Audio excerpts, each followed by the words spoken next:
Meet Brad Parscale. From dead broke to the man Trump can't win without. Brad was getting rich. How rich? Really rich. But don't tell Donald. He'd wonder how Brad can afford so much. A $2.4 million waterfront house in Fort Lauderdale. 2 Florida condos worth almost $1 million each. He even has his very own yacht. A gorgeous Ferrari. A sleek Range Rover. Brad brags about using private jets.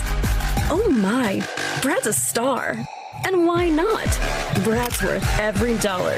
Just ask him. My God. Wow. Let's bring in longtime Republican media consultant and advisor to the Lincoln Project, Rick Wilson. He is the author of the book, Everything Trump Touches Dies. Eesh, that's sort of okay. Also with us, host of MSNBC's Politics Nation and president of the National Action Network, Reverend Al Sharpton. MSNBC national affairs analyst, co-host of Showtime's The Circus, and editor-in-chief of The Recount, John Heilman, and former aide to the George W. Bush White House and State Department's Elise Jordan. Great to have you all. So, Rick, let's go to you really quickly first. Sure. You were behind that ad.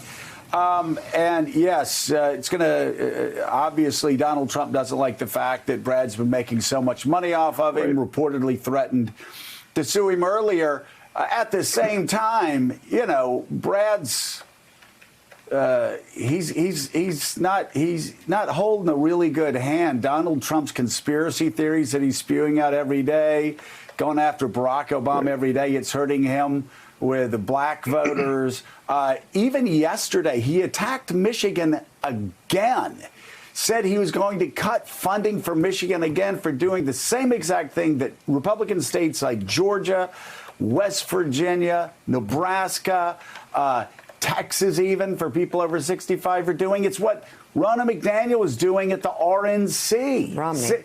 Sending out absentee ballots, applications with Sure. with you know, stamped envelopes to return it to the right places. I mean, this is it. This, and the reports are from the Washington Post. This caught Brad and Ronna off guard, and they were very concerned that he's attacking Michigan again. Who works? Who can make chicken salad out of that? There's not enough mayonnaise in the universe, Joe, to make chicken salad out of that. But here's the thing. You know, Brad is, to quote the political philosophers Depeche Mode, everything counts in large amounts. And Brad has had hundreds of millions of dollars to try to move Donald Trump's numbers, and he can't. This is because this is like trying to sell bad dog food with good advertising. The dog food tastes bad, so the dogs don't eat it. Donald Trump is an unpopular brand, but Brad Parscale has realized this, and he's going to race all the way to the bank.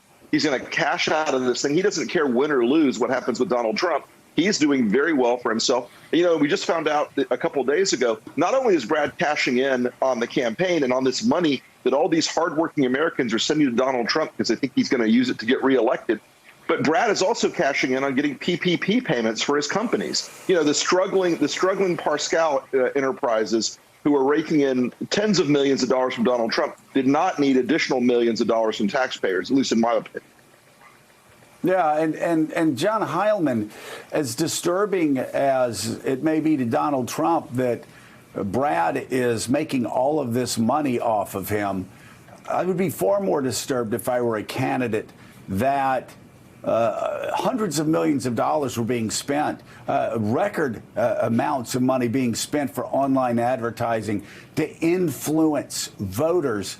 And the polls are going in the opposite direction. They're just bleeding support and bleeding money at the same time. Nothing seems to be sticking that they're throwing against the wall. Yeah, you know, Joe, I just want to say to my friend Rick Wilson, you know, you guys, it turns out the Lincoln Project can play it round and play it flat. You know, you guys had that Morning in America ad, which was artful and went to a core issue to the American electorate and was the kind of ad you could run on any nationally. You can run in a battleground state. Brilliant, strong ad. This ad is just pure mischief making, Rick, and I applaud you for it. It's not. I'm sure there's going to be no actual money behind this ad to put it on the air anywhere, but it's going to certainly get a lot of cable coverage and make Donald Trump crazy. So it's great that you guys are playing it like on the avenue and on the boulevard, on the side streets and on the main drag. You guys have some versatility over there, it turns out. Joe, I'd say, yeah, look, I mean, this will make Trump crazy, and there's never been a candidate who's not driven crazy by the notion that his consultants are profiteering. And as Rick knows also, this is not the first consultant who's profiteered off of a presidential candidate or a senatorial candidate or a gubernatorial candidate. It's kind of a professional hazard in Rick's business.